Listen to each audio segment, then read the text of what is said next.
Hai Sobat Rebahan, selamat datang di channel hiburan Kamar Rebahan. Amin akan membacakan kelanjutan sebuah cerita novel yang sangat seru, yang sangat menarik, yang sangat menghibur, yang sangat layak untuk diikuti dari awal hingga akhir. Sebuah cerita novel yang berjudul The Story of Chen. Tetapi sebelum melanjutkannya, pastikan kalian sudah subscribe channel ini dan aktifkan lonceng notifikasinya agar tidak ketinggalan jika admin upload video terbaru.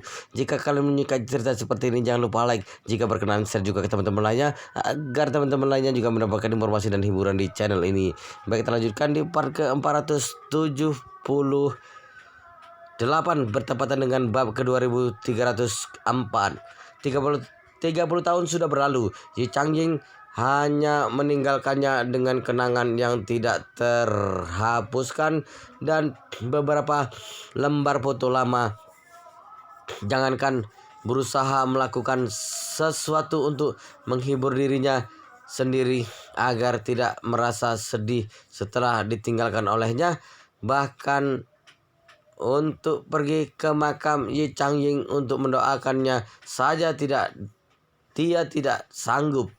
Sekarang saat dirinya berhasil membeli rumah tua yang pernah ditinggali oleh pria itu dulu, dia akhirnya mempunyai tempat untuk menaruh emosi dan perasaan yang sudah dia simpan di dalam hatinya selama 30 tahun ini. Saat Sujiyu melihat ibunya meneteskan air matanya, perasaannya menjadi tidak karuan. Di satu sisi, dia merasa kasihan kepada ibunya karena telah kehilangan akal sehatnya hanya karena rasa cintanya.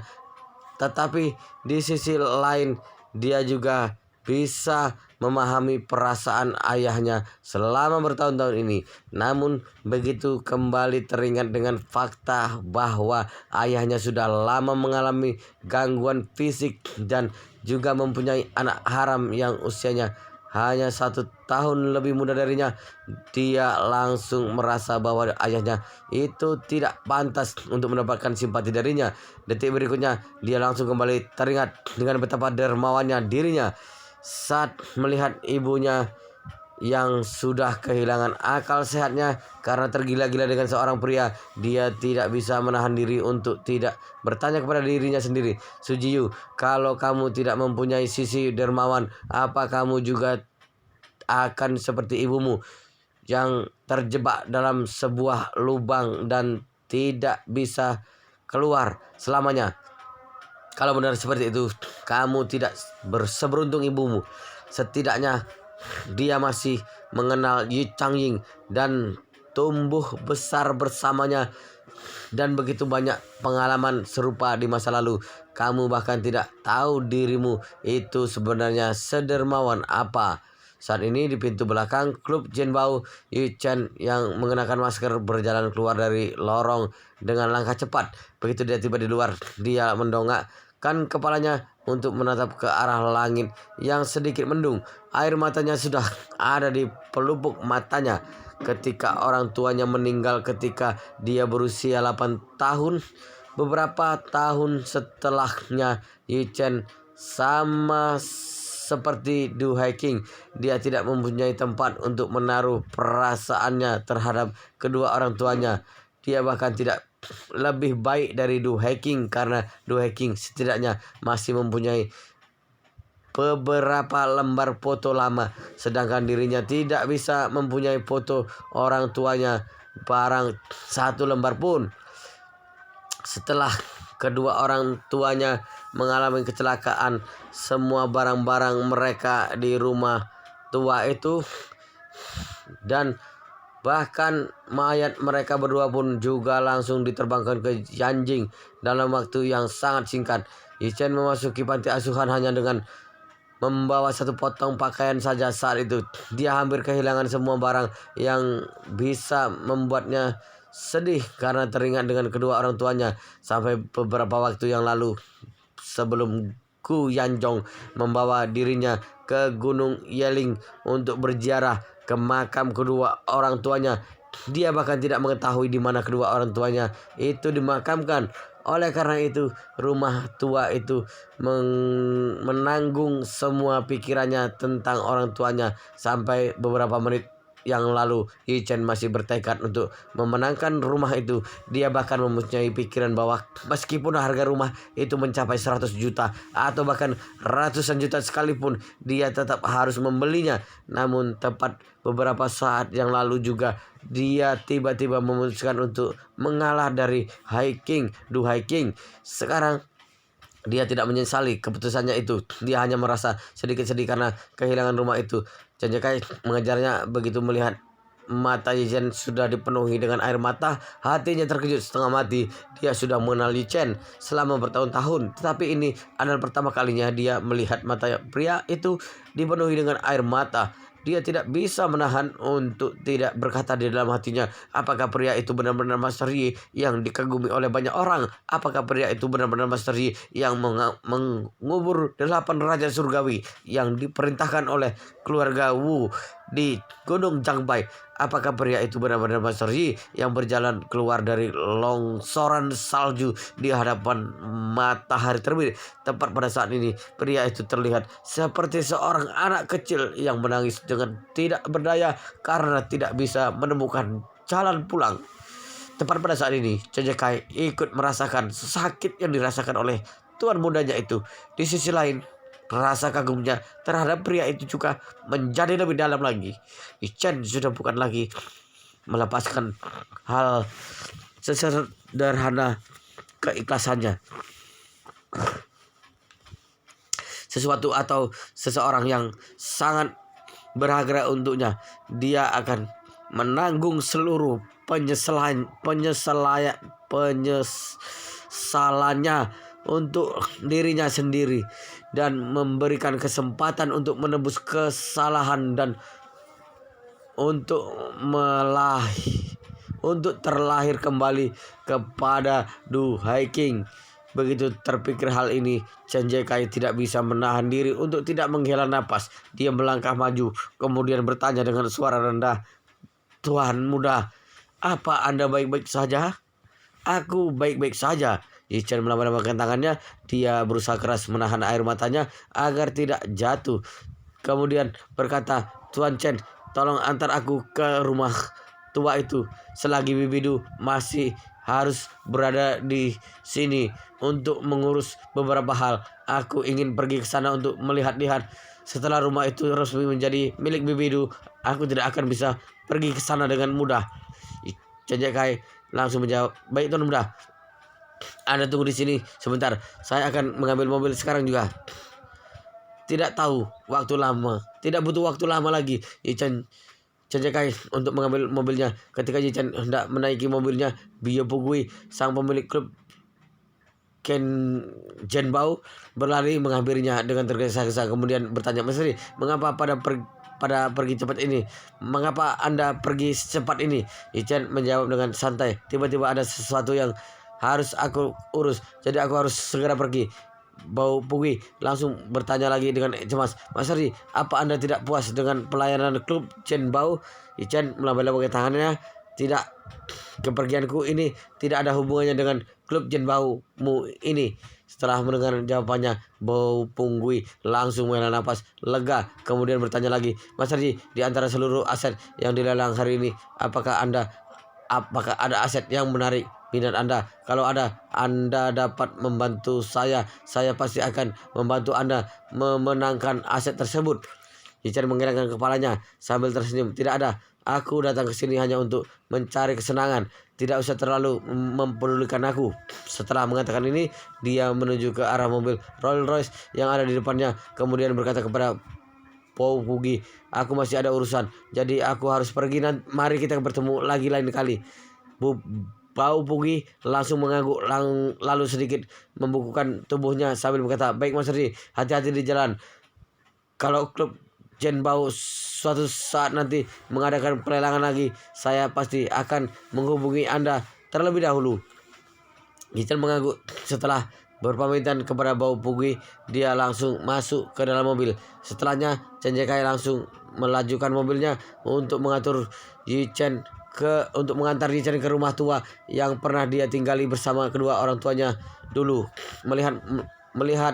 Setelah melihat mobil Rolls Royce yang dinaiki oleh Yi Chen pergi meninggalkan klub bau pugi baru berbalik badan dan kemudian kembali ke ruangan pelelangan. Pada saat ini Du King yang akhirnya berhasil memenangkan rumah yang pernah ditinggali oleh orang tua Yu Chen dengan harga 62 juta sudah berada di ruangan kantor pelelangan yang ada di bagian belakang. Dia sedang menjalani prosedur pembelian rumah tersebut dengan staf yang ada di sana. Saat ini staf dari Departemen Kehakiman masih harus memandangi Du King dengan heran sambil berkata, "Nyonya, apakah Anda yakin untuk membeli aset ini dengan harga yang sangat tinggi, yaitu 62 juta? Kalau saat ini Anda ingin membatalkan surat perjanjiannya, kami hanya akan mengurangi deposit penawaran Anda sebesar 10.000, kemudian memasukkan Anda ke daftar hitam hanya untuk 1 tahun. Apakah Anda ingin mempertimbangkannya lagi?" Biar bagaimanapun ini adalah pelelangan resmi. Semua hasil dari pelelangan ini akan digunakan oleh para tergugat untuk membayar biaya atas kasus mereka. Oleh karena itu, mengenai berapa banyaknya aset yang terjual dan berapa banyak uang yang didapatkan sama sekali tidak ada kaitannya dengan Departemen Kehakiman. Jadi mereka berharap agar aset yang dijual melalui pelelangan resmi ini benar-benar laku terjual dengan harga yang sepantasnya. Mereka merasa bahwa harga yang ditawarkan oleh Du King ini sangat tidak masuk akal karena rumah tua itu sama sekali tidak layak dibeli dengan harga setinggi itu. Begitu Du King membayar rumah itu, maka dia sudah tidak lagi mempunyai kesempatan untuk membatalkannya. Semua hasil yang didapatkan dari pelelangan rumah akan langsung digunakan untuk kompensasi peradilan. Saat hal ini terjadi, dia sudah tidak mempunyai ruang untuk menyesal. Tetapi kalau Du King merasa menyesal setelah membayar rumah itu, kalau dia merasa tidak terima dan ingin melakukan protes kepada Departemen Kehakiman, hal ini sedikit banyak pasti akan mempengaruhi reputasi mereka dan hal ini nantinya akan menjadi masalah untuk mereka. Oleh karena itu, agar tidak terjadi masalah yang akan merepotkan mereka di kemudian hari, mereka berharap Du King benar-benar sudah memikirkan hal ini matang-matang. Jangan sampai dia menyesal nantinya kalau dia membatalkannya. Mereka bisa menjual rumah ini lagi pada pelelangan berikutnya, menjualnya dengan harga yang sesuai dengan harga pasaran. Dengan begitu tidak akan ada orang yang merasa dirugikan. Selain itu mereka juga merasa bahwa Du King terpaksa harus terus menaikkan harga tawarannya karena dia bersaing dengan seorang dalam pelelangan tadi. Kalau dia tidak mempunyai saingan, dia tidak mungkin mengajukan harga tawar sampai setinggi itu. Tidak ada orang normal yang akan melakukan hal itu. Namun saat ini Du King berkata dengan penuh keyakinan, "Aku tidak perlu mempertimbangkannya lagi. Tolong segera urus pembayarannya. Untuk sisanya aku akan membayarnya via transfer. Lebih cepat lebih baik. Terima kasih." Staf yang ada di sana menyeka keringatnya, kemudian berkata kepada Du King dengan sungguh-sungguh, "Nyonya, harga awal yang ditawarkan untuk rumah yang akan Anda beli ini hanya 880.000 dan harga pasaran tertingginya hanyalah sekitar 1,3 juta. Saat ini Anda akan membeli rumah itu dengan harga 62 juta, hampir 50 kali lipat lebih mahal dari harga pasaran tertingginya. Apakah Anda benar-benar tidak perlu mempertimbangkan hal ini lagi?" Du King menggelengkan kepalanya dan berkata dengan tegas, "Aku sudah memikirkan hal ini. Sudah memikirkan hal ini matang-matang. Jadi aku tidak perlu mempertimbangkannya lagi. Tolong bantu aku untuk segera mengurus pembayarannya." Beberapa staf yang ada di ruangan tersebut saling bertukar pandang. Setelahnya salah satu dari mereka membuka suara, "Ya sudah, kalau memang ini yang Anda inginkan, maka kami akan segera mengurus proses pembayarannya. Apakah saldo yang Anda di rekening bank Anda cukup?" Du King mengangguk, "Cukup." "Baiklah."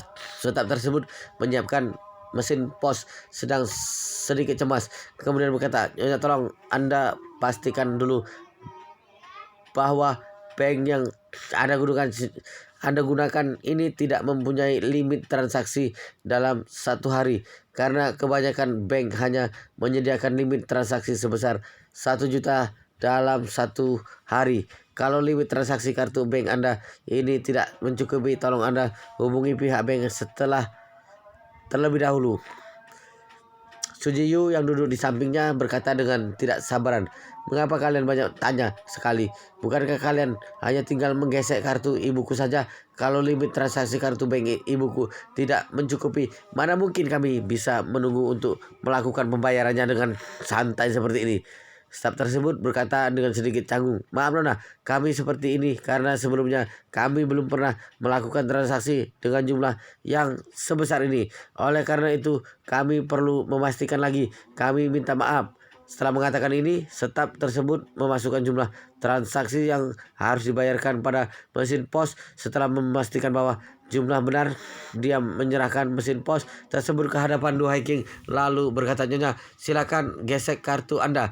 Du Haiking mengangguk sambil mengeluarkan kartu bank dari dalam dompetnya lalu menyerahkannya kepada staf tersebut. Setelah memasukkan nomor PIN-nya pada layar mesin pos tersebut, tertera bahwa bank telah mengkonfirmasi pembayarannya dan transaksinya telah berhasil, sehingga mesin tersebut secara otomatis mengeluarkan selembaran struk.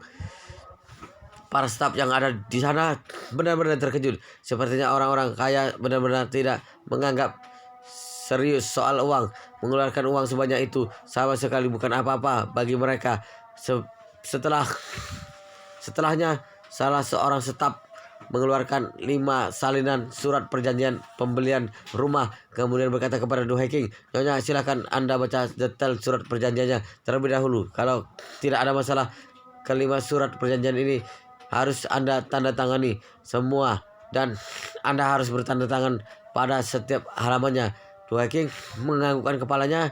Dia membolak-balik lembaran surat perjanjian itu dan memeriksanya persyaratan yang tertera di sana. Setelah memastikan bahwa kepemilikan hak milik sudah jelas dan tidak ada masalah apapun, dia langsung mulai menandatangani surat perjanjian tersebut.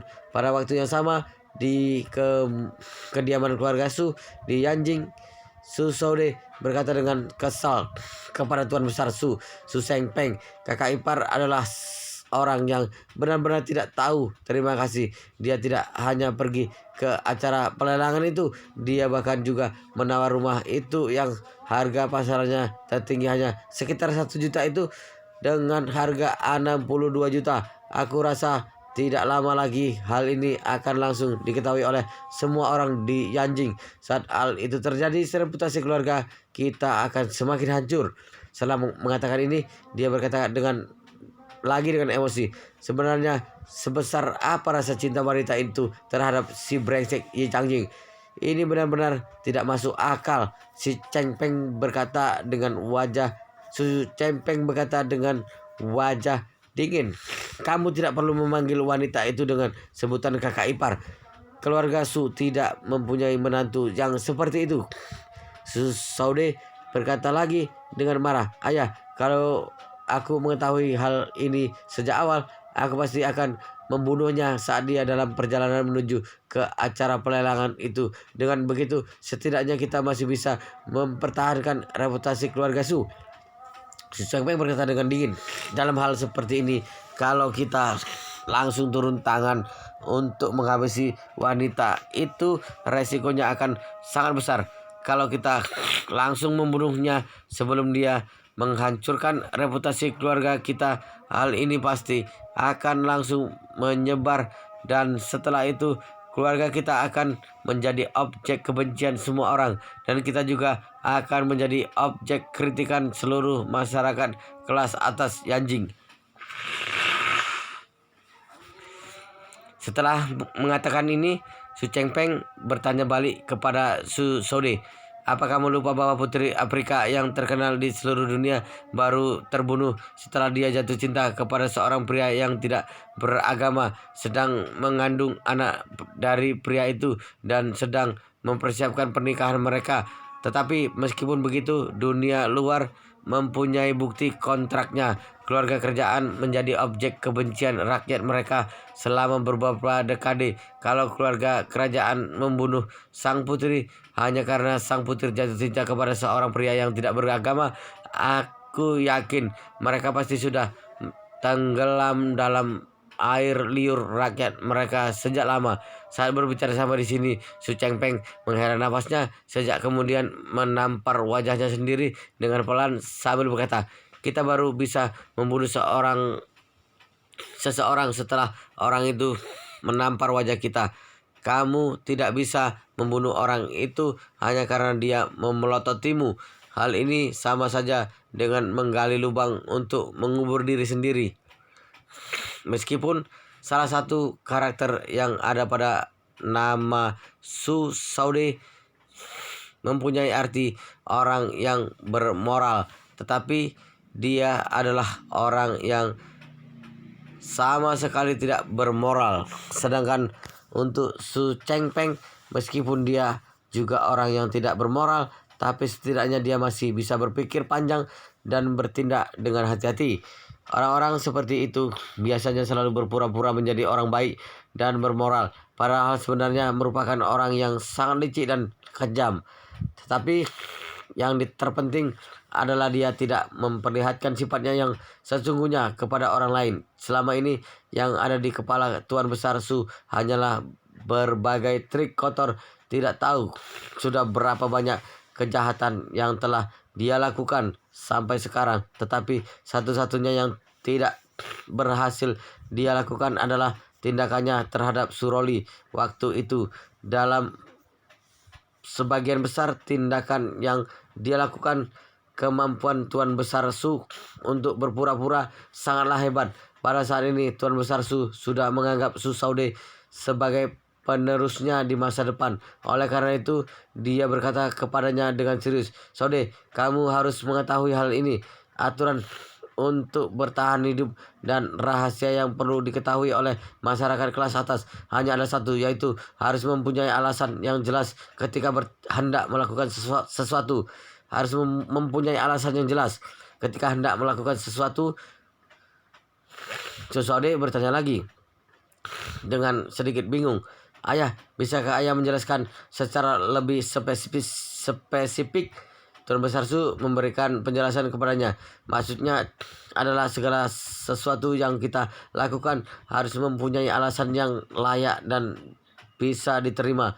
Kalau kita langsung menyingkirkan lawan kita begitu saja tanpa mempunyai alasan yang jelas, kalau diibaratkan hal ini sama saja seperti kita asal mengeluarkan kartu tanpa memikirkan strategi untuk menang. Saat sedang bermain poker, kita tidak bisa berpikir panjang dan hanya memikirkan diri kita sendiri saja. Coba kamu lihat dalam perang antar negara selama ini, bahkan meskipun agresor ingin menyerang satu negara, pada umumnya mereka pasti akan menemukan satu alasan yang hampir tidak bisa dibenarkan. Seperti insiden jembatan Marco Polo. Pihak Jepang berbohong. Mereka mengatakan bahwa ada satu orang tentara hilang. Setelah itu mereka memanfaatkan kesempatan ini untuk memulai sebuah insiden. Suatu negara membutuhkan sebuah alasan ketika sedang berperang, apalagi keluarga kita. Oleh karena itu, kita tidak bisa asal bertindak begitu saja. Setelah mengatakan ini, Tuan Besar Su berkata lagi dengan ekspresi dingin, sebenarnya aku sudah ingin membunuh Du Haiking sejak dulu. Sejak aku mengetahui bahwa Du Haiking hendak pergi ke Jinling, aku sangat ingin membuat pesawat yang dia naiki mengalami kecelakaan agar dia langsung tewas dalam perjalanan menuju ke Jinling itu. Kalau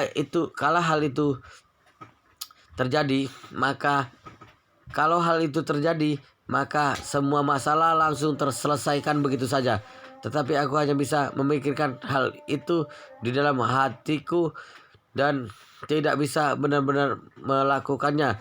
Mengapa begitu? Karena Du Haiking hanya akan pergi ke Jinling dan tidak melakukan sesuatu yang akan menghancurkan reputasi keluarga Su. Kalau aku menyabotase pesawat pribadinya hanya karena dia pergi ke Chenling. Begitu hal ini tersebar keluar, keluarga Su pasti akan langsung hancur sehancur-hancurnya.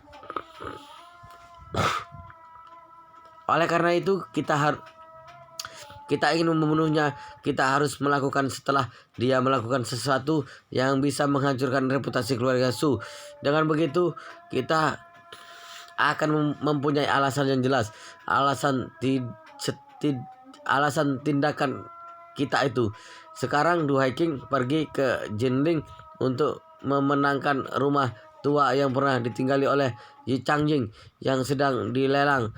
Padahal dia masih berstatus sebagai istri sah dari kakakmu, dan dia juga mendapatkan rumah itu dengan harga puluhan kali lipat lebih tinggi dari harga pasaran tertingginya.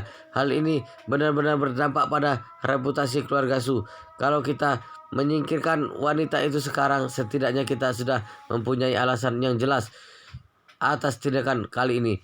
Setelah mendengarkan perkataan ayahnya, Su Saude berkata dengan penuh semangat, "Ayah, aku mengerti maksud ayah." Perkataan ayah ini benar-benar membuka mataku. Setelah ini aku pasti akan terus berguru kepada ayah. Aku akan memperbaiki diriku agar bisa menjadi seperti ayah. Setelah tumbuh sampai sebesar ini hari ini baru pertama kalinya Su Saude mendengar ayahnya membicarakan soal strategi semacam itu. Sebenarnya Tuan Besar Su adalah orang yang sangat licik. Di dalam kepalanya ada banyak sekali trik kotor. Hal yang dia jelaskan kepada putranya ini hanyalah sebuah strategi yang sederhana, bukan strategi yang hebat. Namun karena Su Saude adalah senjata keduanya, jadi selama ini dia belum mendapat kesempatan untuk mempelajari strategi seperti itu. Strategi seperti itu kalau di zaman kuno diibaratkan seperti kemampuan yang diwariskan oleh kaisar hanya kepada pangeran yang akan menjadi penerus tahtanya. Sedangkan pangeran yang lain sama sekali tidak mempunyai kesempatan untuk mempelajari kemampuan tersebut.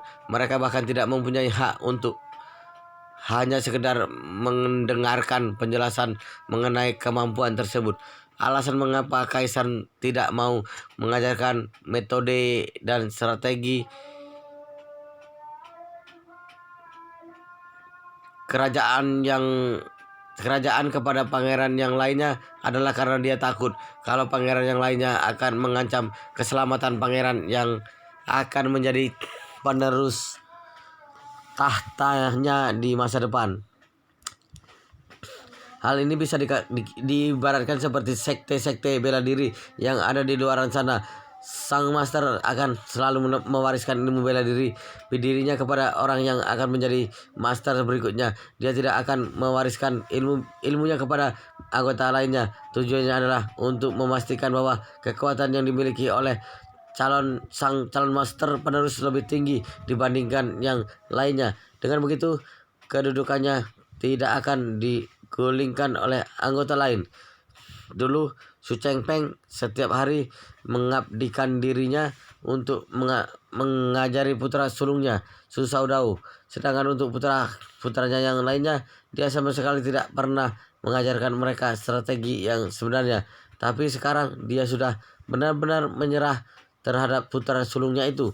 Setelah putra sulungnya tercoret dari daftar calon pewarisnya, di masa depan pewaris berikutnya yang paling ideal menurutnya adalah putra keduanya, Su Saude.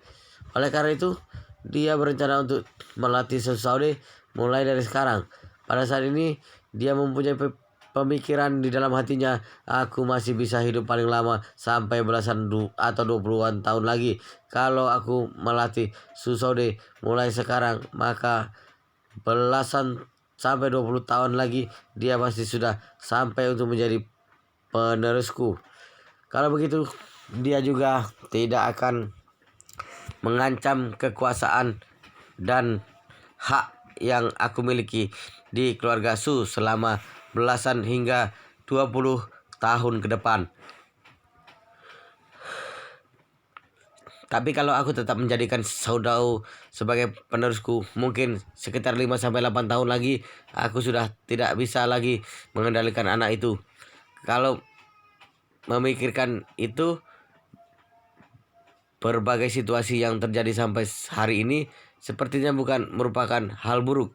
Tepat pada saat ini, Su Saude tiba-tiba bertanya kepadanya, "Ayah, sekarang cara apa yang akan kita pakai untuk menyingkirkan wanita jalang itu? Apa ayah sudah mengirim master yang masih menjadi bagian dari keluarga kita untuk pergi ke Jending?" "Belum." Su Peng menggelengkan kepalanya dan berkata, "Untuk menyingkirkan wanita jalang itu, mana mungkin kita menggunakan anggota keluarga kita sendiri? Bukankah ini sama saja dengan membawa diri kita sendiri masuk ke dalam masalah?" Susade bertanya dengan bingung, "Ayah, bukankah tadi ayah mengatakan bahwa kita harus mempunyai alasan yang jelas ketika hendak melakukan sesuatu? Sekarang Dua King sudah menjadi skandal bagi keluarga kita. Bukankah kita sudah mempunyai alasan yang jelas untuk turun tangan dan menyingkirkan wanita itu?" Su Peng menegur putranya dengan sangat kecewa. "Sode, memang benar bahwa kita harus mempunyai alasan yang jelas ketika hendak melakukan sesuatu. Tetapi hal ini bukan merupakan satu-satunya hal yang harus kita perhatikan selama kita turun tangan. Masih ada banyak hal lainnya. Kalau kita hanya menutupi bagian wajah saja dan membiarkan seluruh bagian tubuh kita yang lainnya terekspos, orang masih tetap bisa mengenali kita. Apa setelah ini kamu hanya akan mengenakan masker dan tidak mengenakan pakaian saat keluar?" Susaude berkata dingin sedikit ketakutan. "Ayah, maksudku bukan seperti itu." Si Peng mendengus dingin kemudian berkata dengan tajam, "Dengarkan ini baik-baik. Bahkan meskipun kita sudah mempunyai alasan yang jelas untuk menyingkirkan Dua King, tetapi untuk tindakan yang berhubungan dengan nyawa seseorang seperti ini, kita harus berusaha sebisa mungkin untuk tidak terlibat langsung di dalamnya." Setelah mengatakan ini, dia menambah satu kalimat lagi mengenai hal yang aku katakan tadi, yaitu soal mempunyai alasan yang jelas. Ini hanya merupakan sebuah jalan keluar yang bisa kita gunakan kalau kita sudah terlanjur masuk ke dalam masalah. Tapi kalau akan lebih baik logika kalau tidak ada orang yang menemukan bukti yang mengarah kepada kita, jadi nama kita tidak akan ikut terseret ke dalam masalah. Solusi terbaik untuk hal ini adalah menemukan cara untuk menyingkirkan Dua King dengan kondisi meskipun semua orang sudah berpikir bahwa keluarga kita adalah pelakunya, tetapi tidak ada seorang pun dari mereka yang bisa menemukan bukti konkret yang mengkonfirmasi bahwa memang keluarga kita lah pelakunya. Sama seperti Putri Afrika yang terkenal di seluruh dunia. Siapapun yang mempunyai mata tajam pasti mengetahui alasan mengapa sang putri bisa meninggal. Tetapi apa hal ini ada gunanya? Tidak ada seorang pun yang bisa menunjukkan bukti langsung atas pembunuhan yang dilakukan terhadapnya. Pada akhirnya hanya dikatakan bahwa sang putri meninggal karena kecelakaan. Tetapi bahkan meskipun semua orang mempunyai bukti bahwa keluarga kerajaan lah yang membunuh sang putri, keluarga kerajaan pasti sudah mempunyai setidaknya satu alasan yang jelas untuk mendapatkan pengampunan atau mendapatkan keringanan hukuman. Contohnya, sang putri mengandung anak dari pria yang tidak beragama. Dia juga berniat untuk menikah dengan pria itu. Hal ini benar-benar merusak reputasi keluarga kerajaan.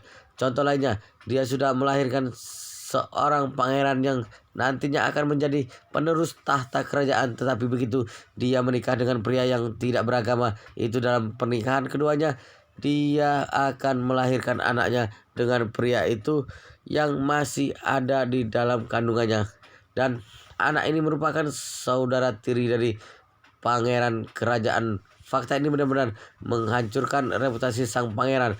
Bagaimana dia bisa menghadapi seluruh rakyatnya yang sudah mengetahui fakta ini, di mana dia harus menyembunyikan wajahnya.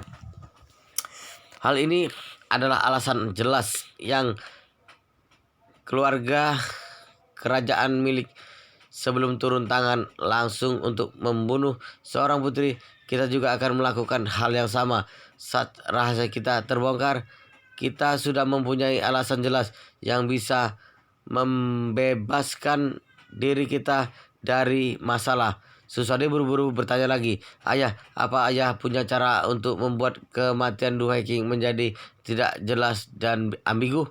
Su Chengpeng menyeringai dan berkata, "Yang kita kejar di sini bukanlah membuat kematiannya menjadi tidak jelas dan ambigu, melainkan membuat kematiannya tidak mempunyai celah sedikit pun untuk menuduh kita." Wow, luar biasa sekali guys, ceritanya sangat seru, sangat menarik, sangat menghibur, sangat membuat penasaran jika kita tidak mengetahui cerita kelanjutannya. Tetapi sepertinya di bab ini akan kita akhiri di sini dan kita akan lanjutkan di bab berikutnya di video selanjutnya. Pastikan kalian sudah subscribe channel ini dan aktifkan lonceng notifikasinya agar tidak ketinggalan jika admin upload video terbaru. Jika kalian menyukai cerita seperti ini, jangan lupa like, jika berkenan share juga ke teman-teman lainnya agar teman-teman lainnya juga mendapatkan informasi dan hiburan di channel ini. Baik, kita lanjutkan di part berikutnya di video selanjutnya.